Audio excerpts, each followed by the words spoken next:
মে 2026 পশ্চিমবঙ্গের ইতিহাসের এক ঐতিহাসিক দিন। বাংলা জয় করল ভারতীয় জনতা পার্টি। পদ্মাসনে পশ্চিমবঙ্গ 203, এই মুহূর্তে 203টি কেন্দ্রে এগিয়ে রয়েছে বিজেপি। আর শুধুমাত্র জয় নয়, রীতিমতো একটা ঝড় এসেছে বাংলার রাজনীতিতে। এতদিন ধরে সবাই এটাই ভেবে এসেছিল পশ্চিমবঙ্গ তৃণমূল কংগ্রেসের একটা শক্ত ঘাঁটি, এত সহজে এই ঘাঁটি ভাঙা যাবে না, এবং বিজেপির জন্য এটা একটা হিউজ চ্যালেঞ্জ ছিল। কিন্তু আজকের দিনের রেজাল্ট পুরোপুরি উল্টো কথা বলছে। দুটো বাদে প্রায় প্রত্যেকটা এক্সিট পোলের রেজাল্ট হুবহু মিলে যাচ্ছে। অনেকেই আবার তৃণমূলের এই হারকে মমতা ব্যানার্জির পতনের কারণ হিসাবে দেখছেন। কিন্তু কেন? যে মমতা ব্যানার্জি 2021 সালেও এই পশ্চিমবঙ্গে 294টির মধ্যে 210টিরও বেশি আসনে জিতেছিলেন, আজ তার দল 100র গণ্ডিও পেরোতে পারেনি। এর কারণ কি? শুধুই কি হিন্দু মুসলিমের রাজনীতি, নাকি এর পেছনে জড়িয়ে রয়েছে আরও বড় কারণ? নমস্কার, আমি রয়েছে মিঠুন, আপনি দেখছেন রোমাঞ্চপিডিয়া। এই বছর ভোটে আমরা কথা দিয়েছিলাম আমরা কোনো দলের হয়ে প্রচার করব না, কারণ আমার বিশ্বাস ছিল বিগত কয়েক বছর ধরে বাংলার মানুষের সাথে যে পরিমাণে দুর্নীতি হয়েছে তাতে আলাদা করে প্রচারের কোনো প্রয়োজন নেই। স্বাধীনতার পর থেকেই 79 বছরে প্রথমবার বাংলায় সুষ্ঠুভাবে ভোট হয়েছে। বাম আমল বলুন বা তৃণমূল আমল, বহুবার অভিযোগ উঠেছে যে বাংলায় ভোট মানেই হিংসা, বুথ দখল আর খুনোখুনি। এই প্রথমবার বাংলার মানুষ স্বাধীনভাবে তাদের মতামত জানাতে পেরেছেন, তাই এই জয় ঐতিহাসিক। তো চলুন জেনে নেই কেন আজ বাংলার মানুষ মমতা ব্যানার্জির দিক থেকে মুখ সরিয়ে নিয়েছেন। তবে শুরুতেই বলে দেই, আমরা কোনো পলিটিক্যাল পার্টির সাপোর্টার নই। এই ভিডিওতে আমরা যে সমস্ত তথ্য দেবো সেগুলো নিউজ মিডিয়া থেকে কালেক্ট করা। আজকের দিনে তৃণমূল কংগ্রেসের এই হারের কারণ জানতে গেলে আমাদেরকে একটু পিছিয়ে যেতে হবে, বিশেষ করে 2021 সালের দিকে। এই সময় তৃণমূল কংগ্রেস মোট ভোটের প্রায় 48% পেয়ে জয়ী হয়েছিল। বিজেপির ভোট ছিল 38%-এর কাছাকাছি। এই 10% গ্যাপটাই একটা বড় গেম চেঞ্জার ছিল। সে সময় অনেকেই কিন্তু এই 38% ভোটকে অনেক ছোট নজরে দেখেছিলেন। কিন্তু এই ভোটের সংখ্যাটা কিন্তু কোনো সাধারণ ব্যাপার নয়। মাত্র 5 বছরের মধ্যে বিজেপি তাদের প্রায় শূন্য ভোট থেকে এই 38% পৌঁছে গিয়েছিল। মানে একটা হিউজ বেস তাদের অলরেডি তৈরি হয়ে গিয়েছিল, শুধুমাত্র বাকি ভোট তাদের একত্রিত করা বাকি ছিল। এই 2021 থেকে 2026 সালের মধ্যে সেই বাকি ভোটটাও বিজেপি নিজেদের কুক্ষিগত করে নেয়। আর এই সময়ের মধ্যে সবচেয়ে বড় যে পরিবর্তনটা হয় সেটা হচ্ছে মানুষের মাইন্ডসেট। ইভেন 2024 সালেও বিজেপি এই রাজ্যে তৃণমূলের থেকে অনেকটাই পিছিয়ে ছিল।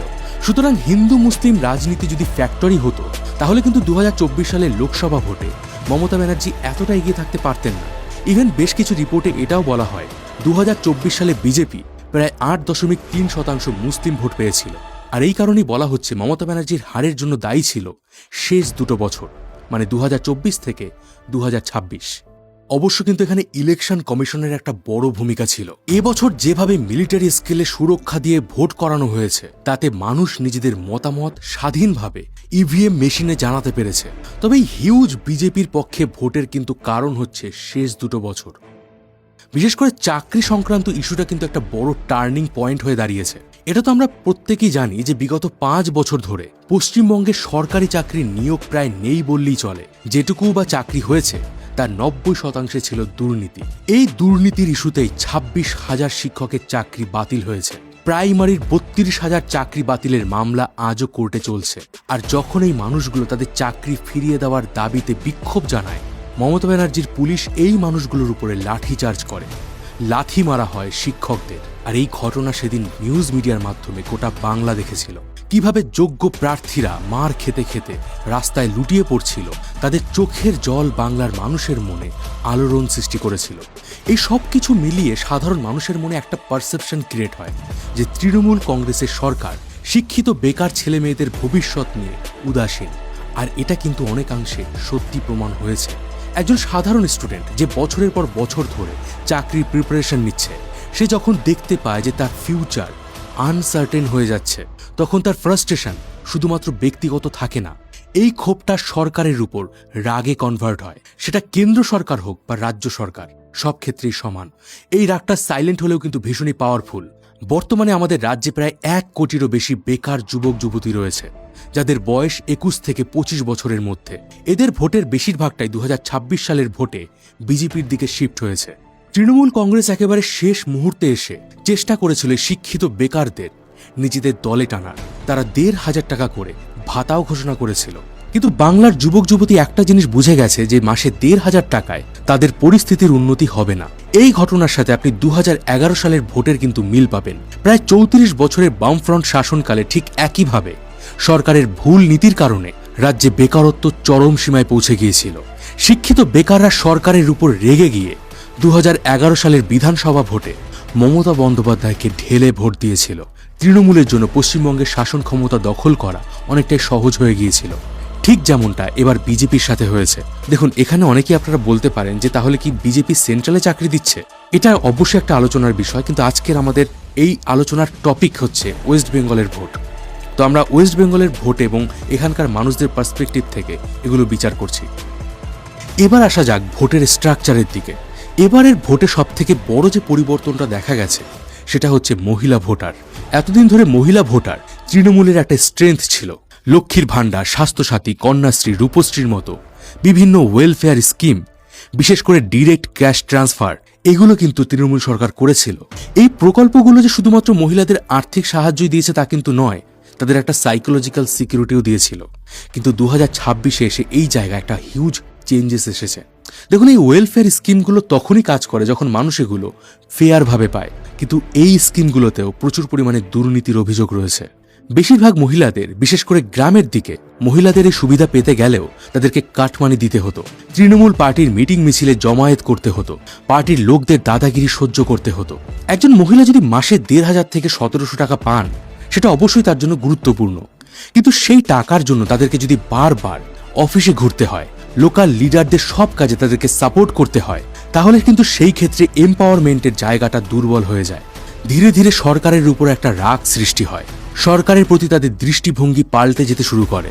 এছাড়াও তৃণমূল কংগ্রেস বাংলার মেয়েদের সিকিউরিটির গ্যারান্টি দিতে পারেনি। আরজি করে যে নৃশংসভাবে অভয়াকে ধর্ষণ এবং হত্যা করা হয়েছে, তারই সাথে সুপরিকল্পিতভাবে প্রমাণ লোপাট করা হয়েছে, তা নিউজ মিডিয়ার মাধ্যমে বাংলার আপামর জনগণ দেখেছে। এছাড়াও সন্দীপ ঘোষ, যার উপরে বারবার এই আরজি করে নৃশংস হত্যার পেছনে যাকে দায়ী করা হচ্ছিল, তাকেও মমতা ব্যানার্জির সরকার শেল্টার দিচ্ছিল। ইভেন মুখ্যমন্ত্রী মমতা ব্যানার্জি এটাও বলেন যে মেয়েরা কেন রাত ৮টার পরে বাইরে বেরোবে। এই জিনিসগুলো কিন্তু মেয়েদেরকে তাদের সিকিউরিটি নিয়ে ভাবতে বাধ্য করেছে। এবার আসা যাক সংখ্যালঘু ভোটের দিকে, যেটা বাংলার রাজনীতিতে সবসময় একটা ডিসাইসিভ ফ্যাক্টর। বহু বছর ধরে সংখ্যালঘু ভোটের একটা বড় অংশ একদিকে কনসলিডেট ছিল, কিন্তু ২০২৬-এ এসে এই কনসলিডেশন একটু হলেও ভাঙতে শুরু করেছে। আর এখানেও কিন্তু একটা সাইকোলজিক্যাল ফ্যাক্টর কাজ করছে। দীর্ঘদিন ধরে সংখ্যালঘু মানুষেরা একটা পার্টিকে সাপোর্ট করে গেছে, কিন্তু তারপরেও গ্রাউন্ড লেভেলে খুব বেশি পরিবর্তন আসেনি। সংখ্যালঘুদের খুশি করার জন্য মমতা ব্যানার্জি ইমাম ভাতা শুরু করেন, হজ যাত্রার ব্যবস্থা করেন, কিন্তু মুসলিম ভোটার মানে কি শুধুমাত্র তারা ভাতা চাইবে? মুসলিম সমাজে যে ইয়ং জেনারেশন রয়েছে, তারাও তো চাকরি চায়, তারাও কর্মসংস্থান চায়। আর এই জায়গায় তৃণমূলের একটা হিউজ ভোটের অংশ কেটে নিয়েছে আইএসএফ এবং সিপিআইএম। বহু মুসলিম ভোটার মমতা ব্যানার্জির তুলনায় নওশাদ সিদ্দিকীকে যোগ্য নেতৃত্ব মনে করেন, যিনি কখনো কোনো কমিউনাল বার্তা দেন না, যিনি সবসময় সরল সাধারণ মানুষের সাথে কথা বলেন। এই ঘটনাগুলোর পরেও গত ২ বছরে বাংলায় এমন কিছু ঘটনা ঘটেছে যার জন্য আজ তৃণমূল কংগ্রেসকে এত বড় হারের সামনাসামনি করতে হচ্ছে। গত ২ বছরে মুর্শিদাবাদের মতো ঘটনা ঘটেছে, যেখানে কমিউনাল অ্যাটাকের কারণে শত শত মানুষকে তাদের বাড়িঘর ছেড়ে পালিয়ে যেতে হয়েছে। রাজ্য পুলিশ তাদের প্রোটেকশন দিতে পারেনি। একের পর এক ভাতা ঘোষণা হয়েছে ঠিকই, কিন্তু গ্রাউন্ড লেভেলে রাজ্য শাসনে ব্যর্থ ছিলেন মমতা ব্যানার্জি। এছাড়া এই ভোটে কিন্তু এসআইয়ের একটা হিউজ ইম্প্যাক্ট ফেলেছে। বহু মৃত ভোটার, ঠিকানা পরিবর্তিত ভোটারের নাম বাদ গেছে। আবার তৃণমূল সহ বাকি দলগুলো দাবি করছে অনেক বৈধ ভোটার, যাদের মধ্যে হিন্দু মুসলিম উভয়ই রয়েছে, তাদের নামও বাদ গেছে। আর এই নাম বাদ যাওয়ার সংখ্যাটা প্রায় ১০%। আর এই ১০% ভোটেই কিন্তু ২০২১ সালে বিজেপি হেরে গিয়েছিল। এছাড়া মমতা ব্যানার্জি যেভাবে আইপ্যাকে গিয়ে সিবিআই এর হাত থেকে ফাইল কেড়ে নিয়েছেন, এটা কিন্তু টিভিতে বহু মানুষ দেখেছেন। ইভেন বিগত কয়েক বছরে বিজেপি তৃণমূলের সাথে একটা শব্দকে বেঁধে দিয়েছিল: চোর। চাকরি চুরি, বালি চুরি, কয়লা চুরি, ইভেন ত্রিপল চুরি। দেখুন, আমি কিন্তু এখানে বলছি না যে মমতা ব্যানার্জি নিজেই জিনিসগুলো চুরি করেছেন, কিন্তু যখন বারবার তার দলের কোনো ব্যক্তির উপরে এই জিনিসগুলো চুরির অভিযোগ আসছিল, তিনি কোনো রকম অ্যাকশন না নিয়ে শুধুমাত্র ক্ষমতা ধরে রাখার জন্য চুপ ছিলেন। ইউটিউবার, ইনফ্লুয়েন্সারদের উপর মিথ্যা মামলা থেকে শুরু করে থ্রেট কালচার, বইমেলা থেকে শুরু করে ফিল্ম ইন্ডাস্ট্রি, টোটো স্ট্যান্ড থেকে শুরু করে ল্যান্ড মাফিয়া, প্রত্যেকটা জায়গায় এই সরকার নিজেদের ঔদ্ধত্য প্রকাশ করতে চেয়েছে। যার ফলে গোটা দলটার প্রতি মানুষের বিরূপ মনোভাব সৃষ্টি হয়েছে। এবার এইসবের মধ্যে কিন্তু একটা জিনিস কেউই বলছে না, সেটা হচ্ছে মেসি কাণ্ড। বাংলার একটা হিউজ যুব সমাজ যারা কোনোদিন কোনো রাজনীতি করে না, কোনো রাজনৈতিক দলের সাথে যুক্ত নয়, তারা নিজেদের জমানো টাকা দিয়ে, কেউ কেউ 1 মাসের স্যালারি দিয়ে মেসিকে দেখবে বলে কিছু টিকিট কেটেছিল। কিন্তু সেদিন বাংলার এই যুব সমাজ দেখেছিল কিভাবে কয়েকটা পলিটিক্যাল লিডার তাদের স্বপ্নকে ভেঙে চুরমার করে দিয়েছে। টিভিতে সেদিন কিন্তু বাংলার যুব সমাজ চিৎকার করে বলেছিল এই সরকারকে তারা আর চায় না। এটাও কিন্তু ভোট বক্সে হিউজ ইম্প্যাক্ট ফেলেছে। এছাড়া মমতা ব্যানার্জির এন্ড থেকেও বেশ কিছু কমিউনাল কথাবার্তা বলা হয়েছে। যেমন মমতা ব্যানার্জি ভোটের কিছুদিন আগেই বলেছিলেন কয়েক মিনিটের মধ্যেই একটা কমিউনিটিকে ছেড়ে দিলে তারা সব তছনছ করে দেবেন। আমরা আছি বলে না আপনারা সবাই ভালো আছেন, আর যদি আমরা না থাকি কোনোদিন সেরকম আসে 1 সেকেন্ড লাগবে। একটা কমিউনিটি যখন জোট বাঁধে না, ঘিরে ফেললে 1 সেকেন্ডে দেবে একদম 12টা বাজিয়ে। মুর্শিদাবাদের মতো ঘটনা হওয়ার পর বাংলার মানুষেরা এই কথাটাকে কিন্তু সিরিয়াসলি নিয়েছিল। সব মিলিয়ে তৃণমূল কংগ্রেসের একটা দীর্ঘ সাংগঠনিক ক্ষমতা থাকা সত্ত্বেও ইন্টারনাল ইস্যু তাদেরকে দুর্বল করে দিয়েছে। স্বজন পোষণ, গোষ্ঠীদ্বন্দ্ব, টিকিট ডিস্ট্রিবিউশন নিয়ে অসন্তোষ, এই সবগুলো মিলিয়ে অনেক জায়গায় ওয়ার্কারদের মধ্যে মোটিভেশন কমে গিয়েছিল। আর এই ছোট ছোট গ্যাপগুলি শেষ পর্যন্ত বড় বড় ডিফারেন্স তৈরি করে দেয়। এছাড়াও এই বছর তৃণমূলের যে সমস্ত এজেন্ডা ছিল, সেই এজেন্ডাগুলোকে তারা সরাসরি বিজেপিকে টার্গেট করতে পারেনি। দেখুন, একটা দল হিসাবে বিজেপিরও কিন্তু বেশ কিছু খারাপ দিক রয়েছে, কিন্তু সেই মেইন দিকগুলো বাদ দিয়ে তৃণমূল কংগ্রেস এবছরের ভোটে কনসেন্ট্রেট করেছে এসআইআর এর উপরে। কেন ইলেকশন এত কড়াকড়ি হচ্ছে তার উপরে, বাংলার মানুষ আমিষ খেতে পারবে কিনা তার উপরে, বাংলায় হিন্দি আগ্রাসন হবে কিনা তা নিয়ে বাংলার মানুষকে প্রভাবিত করার চেষ্টা করেছে। অন্যদিকে বিজেপির কাছে কিন্তু খুবই স্ট্রং এজেন্ডা ছিল, চাকরি চুরি, দুর্নীতি, এই সমস্ত বিষয়গুলো তো আপনাদেরকে বললাম। এগুলো ছাড়াও কিন্তু বিজেপি তাদের হিন্দুত্ববাদী ন্যারেটিভকে কাজে লাগিয়েছে। মমতা ব্যানার্জি নিজে রাজকোষের সম্পত্তি থেকে একটা জগন্নাথ মন্দির তৈরি করেও শেষ পর্যন্ত কিন্তু হিন্দু ভোটকে একত্রিত করতে পারেননি। এই হিউজ পরিবর্তনের পর এটা ছিল আমাদের প্রথম ভিডিও। আপনারা যদি ডিটেলসে আরও ভিডিও চান তাহলে অবশ্যই আমি এই বিষয়ে ভিডিও বানাবো। আচ্ছা, আপনার কি মনে হয় বাংলায় বিজেপি যে সমস্ত এজেন্ডাকে সামনে রেখে ভোট পেয়েছে, যেমন ধরুন অভয়ার বিচার, বাংলায় শিল্প ফিরিয়ে আনা, চাকরি ফিরিয়ে আনা, সেগুলো কি তারা করতে পারবে? আপনার মতামত কমেন্ট বক্সে অবশ্যই জানান। আবারও বলছি, আমাদের এই চ্যানেল কিন্তু কোনো রকম কোনো পলিটিক্যাল পার্টিকে সাপোর্ট করে না, আর এটা সম্পূর্ণভাবে একটা পলিটিক্যাল অ্যানালিসিস।